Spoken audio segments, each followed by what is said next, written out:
Jai Hind to all. Welcome again Saraswati Sisukun Board Sir. Subject Gujarati Standard 5. Topic Revision. આપણે આગલા વિડિયોમાં chapter first અને second અને વ્યાકરણ topic ભણ્યા હતા, બરાબર ને? ચેપ્ટર ફર્સ્ટ માં આપણે પ્રાર્થના, સેકન્ડ માં આપણે સાચું સુખ અને સંજ્ઞા અને તેના પ્રકારો એ આપણે વ્યાકરણ વિભાગમાં ભણ્યા હતા. તો આજે આપણે ફરીથી દરેક ચેપ્ટર વાઇઝ રિવિઝન કરીશું અને આપણા જે ટેસ્ટ પેપરમાં જે પેપર સ્ટાઇલ પ્રમાણે આજે આપણે રિવિઝન કરીશું. તો તમે એ બધા ધ્યાનથી જોજો. ક્વેશ્ચન ફર્સ્ટ એ નીચે આપેલી ખાલી જગ્યામાં યોગ્ય શબ્દ પસંદ કરીને પૂરો. તો તમને ખાલી જગ્યા આપેલી હશે અને કૌંસમાં એમાં બે શબ્દ આપેલા હશે, એમાંથી જે સાચો જવાબ હોય એનો એ શબ્દ દ્વારા આપણે ખાલી જગ્યા પૂરવાની છે. તો આપણે જોઈએ ફર્સ્ટ, જયમાં સાદા ખાલી જગ્યા આપો. બ્રેકેટમાં છે જ્ઞાન અને ધન. તો સાચો જવાબ શું આવશે? જ્ઞાન. તો જયમાં સાદા જ્ઞાન આપો. સેકન્ડ, સત્ય, અહિંસા, પ્રેમ, જીવનનો ખાલી જગ્યા બને. તો બ્રેકેટમાં આપેલું છે આધાર અને માલ. તો સાચો જવાબ શું આવશે? આધાર. તો સત્ય, અહિંસા, પ્રેમ, જીવનનો આધાર બને. થર્ડ નંબર, ખાલી જગ્યા બનીને આગળ વધે એવી શક્તિ આપો. તો કૌંસમાં આપેલું છે અજ્ઞાની અને જ્ઞાની. તો આન્સર શું આવશે? જ્ઞાની. તો જ્ઞાની બનીને આગળ વધે એવી શક્તિ આપો. ફોર્થ, વિનય, વિવેક, ખાલી જગ્યા જીવનનો સહારો બને. તો શું જીવનનો સહારો બને? કૌંસમાં આપેલું છે ખરાબ ભાષા અને મધુર ભાષા. તો આન્સર ઇઝ મધુર ભાષા. તો વિનય, વિવેક, મધુર ભાષા જીવનનો સહારો બને. ફિફ્થ, ખાલી જગ્યાના ઝાડ પર બે ચકલી રહેતી હતી. હવે કૌંસમાં આપેલું છે આંબા અને લીમડો. તો આન્સર શું આવશે? કયા ઝાડ પર બે ચકલી રહેતી હતી? આંબાના ઝાડ પર. તો આંબાના ઝાડ પર બે ચકલી રહેતી હતી. સિક્સ, ખુશ્બુ ચકલી હંમેશા ખાલી જગ્યા રહેતી હતી. બરાબર. કૌંસમાં આપેલું છે દુખી અને પ્રસન્ન. તો ખુશ્બુ ચકલી હંમેશા કેવી રહેતી હતી? તો ખુશ્બુ ચકલી હંમેશા પ્રસન્ન રહેતી હતી. એટલે આન્સર ઇઝ પ્રસન્ન. સેવન, દયાશી ચકલી હંમેશા ખાલી જગ્યા રહેતી હતી. તો કૌંસમાં આપેલું છે હસતી અને દુખી. તો દયાશી ચકલી હંમેશા કેવી રહેતી હતી? દુખી રહેતી હતી. તો આન્સર ઇઝ દુખી. ખુશ્બુ ચકલી હંમેશા બધી વસ્તુમાં ખાલી જગ્યા માંગતી હતી. કૌંસમાં છે સંતોષ અને અસંતોષ. તો ખુશ્બુ ચકલી હંમેશા બધી વસ્તુમાં શું માંગતી હતી? આપણે શું ભણ્યા હતા? સંતોષ. તો આન્સર ઇઝ સંતોષ. નાઇન, દયાશીનો માળો ખાલી જગ્યા હતો. તો દયાશીનો માળો કેવો હતો? કાચો કે પાકો? કેવો હતો? કાચો. બરાબર. વાવાઝોડું આવ્યું ત્યારે એનો માળો તૂટી ગયો હતો, એટલે દયાશીનો માળો કાચો હતો. તો આન્સર ઇઝ કાચો. 10, ખાલી જગ્યા જ આફતના સમયે કામ આવે છે. પૈસા કે મહેનત? તો આફતના સમયમાં શું કામ આવે છે? મહેનત. તો મહેનત જ આફતના સમયે કામ આવે છે. પ્રભુએ આપેલી દરેક વસ્તુમાં ખાલી જગ્યા રાખવો જોઈએ. કૌંસમાં આપેલો છે સંતોષ કે અસંતોષ. તો પ્રભુએ આપેલી જે વસ્તુ આપી છે એમાં આપણે શું માનવું જોઈએ? સંતોષ. તો આન્સર ઇઝ સંતોષ. પ્રભુએ આપેલી દરેક વસ્તુમાં સંતોષ રાખવો જોઈએ.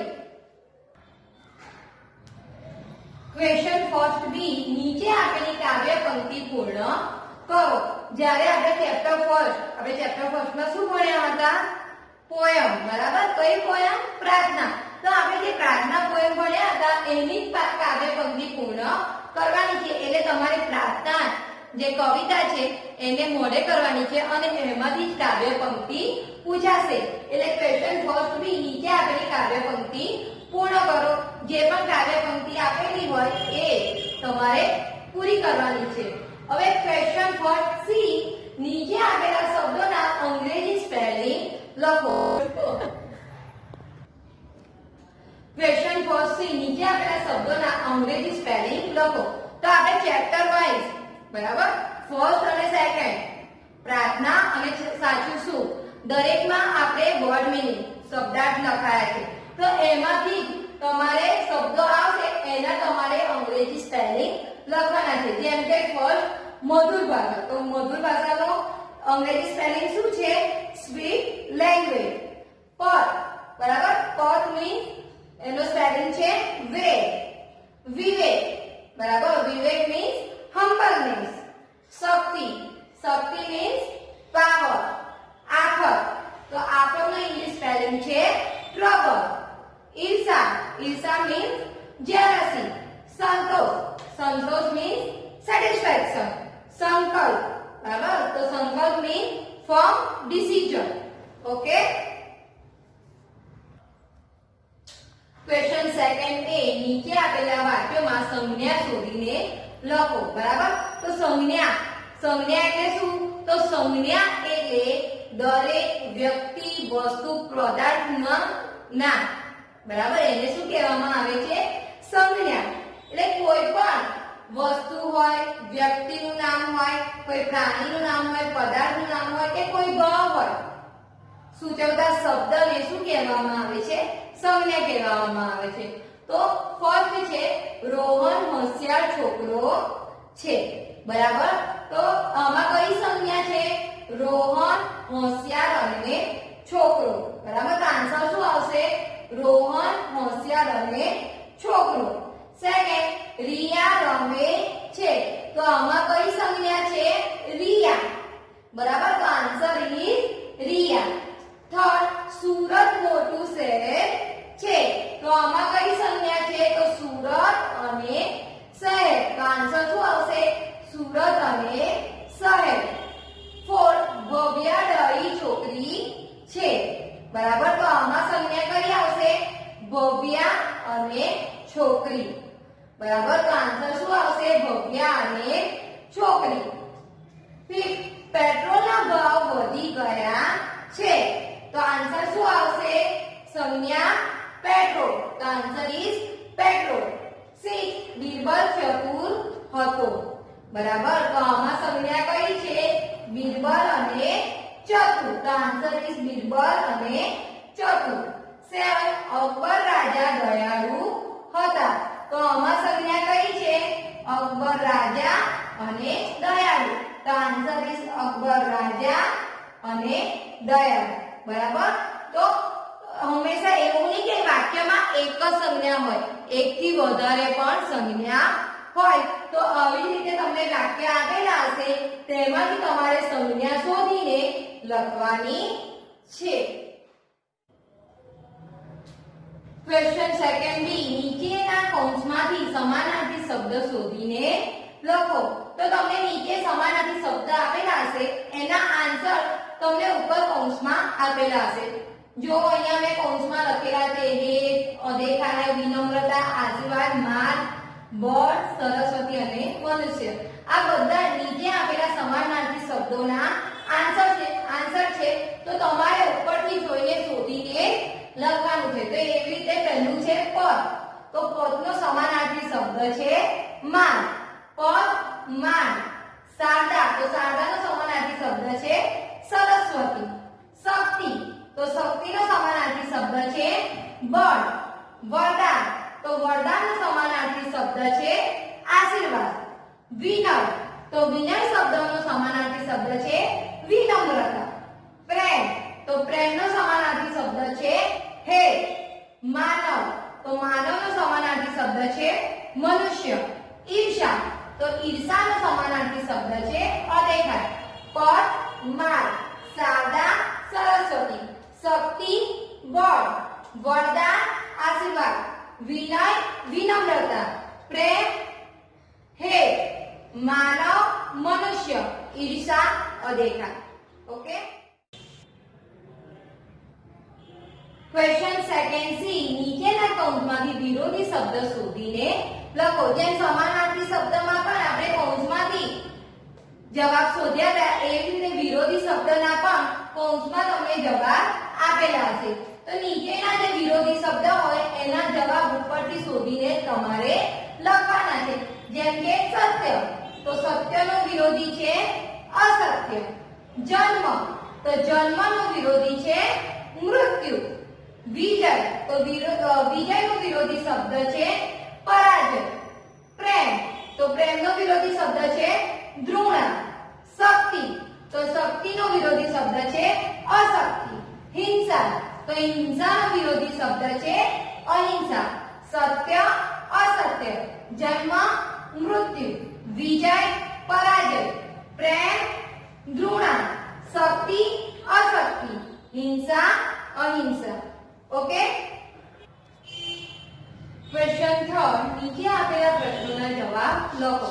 તો આપણે ચેપ્ટર ફર્સ્ટ અને સેકન્ડમાં પ્રશ્નોના જવાબ આપણે શીખ્યા હતા, બરાબર. આપણે જ્યારે ચેપ્ટર ભણ્યા અને પછી આપણે ક્વેશ્ચન આન્સર શીખ્યા હતા. તો આ એ જ ક્વેશ્ચન આન્સર છે જે તમને ટેસ્ટમાં પૂછાશે. જેમ કે ક્વેશ્ચન ફર્સ્ટ, કવિ કયા ગુણોને જીવનનો આધાર બનાવવા માંગે છે? તો કવિ કયા ગુણોને જીવનનો આધાર બનાવવા માંગતા હતા? તો કવિ સત્ય, અહિંસા અને પ્રેમ જેવા ગુણોને જીવનનો આધાર બનાવવા માંગે છે.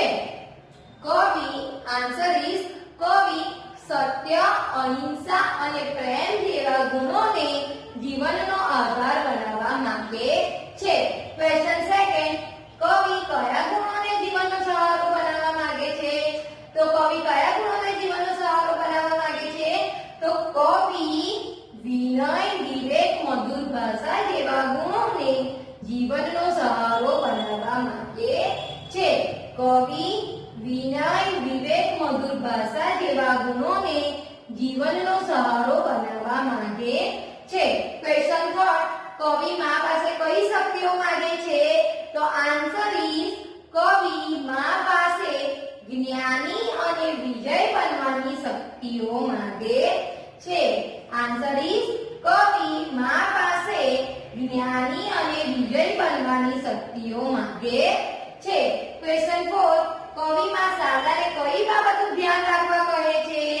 તો કવિ મા શારદાને જીવનના પથ પર ડગમગી ન જઈએ તે બાબતનું ધ્યાન રાખવા કહે છે. કવિ મા શારદાને જીવનના પથમાં ડગમગી ન જઈએ તે બાબતનું ધ્યાન રાખવા કહે છે. ક્વેશ્ચન 5, સાચું સુખ પાઠમાં બે ચકલીઓના નામ શું છે? તો સાચું સુખ પાઠમાં બે ચકલીઓના નામ શું હતા? તો સાચું સુખ પાઠમાં બે ચકલીઓના નામ ખુશ્બુ અને દયાક્ષી છે. ક્વેશ્ચન 6, ખુશ્બુ ચકલી હંમેશા કેવી રહેતી હતી? તો ખુશ્બુ ચકલી હંમેશા કેવી રહેતી હતી? તો ખુશ્બુ ચકલી હંમેશા પ્રસન્ન રહેતી હતી. ખુશ્બુ ચકલી હંમેશા પ્રસન્ન રહેતી હતી. ક્વેશ્ચન 7, દયાક્ષી ચકલી હંમેશા કેવી રહેતી હતી? તો દયાક્ષી ચકલી હંમેશા કેવી રહેતી હતી? તો દયાક્ષી ચકલી હંમેશા દુખી રહેતી હતી. દયાક્ષી ચકલી હંમેશા દુખી રહેતી હતી. ક્વેશ્ચન 8, કઈ ચકલી ખૂબ મહેનતુ હતી? તો આપણે પાઠમાં શું શીખ્યા હતા? કઈ ચકલી ખૂબ મહેનતુ હતી? તો ખુશ્બુ ચકલી ખૂબ મહેનતુ હતી. આન્સર ઇઝ ખુશ્બુ ચકલી ખૂબ મહેનતુ હતી. ક્વેશ્ચન 9, કઈ ચકલી ખૂબ ઈર્ષાળુ હતી? તો કઈ ચકલી ખૂબ ઈર્ષાળુ હતી?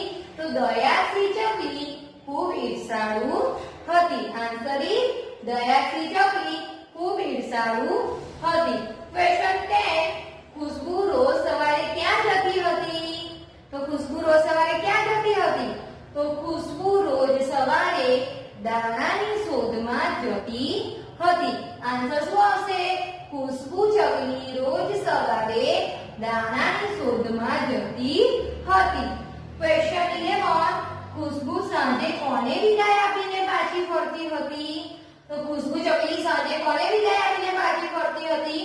તો ખુશ્બુ ચકલી સાંજે સૂરજ દાદાને વિદાય આપીને પાછી ફરતી હતી. આન્સર શું આવશે? ખુશ્બુ સાંજે સૂરજ દાદાને વિદાય આપીને પાછી ફરતી હતી. બરાબર.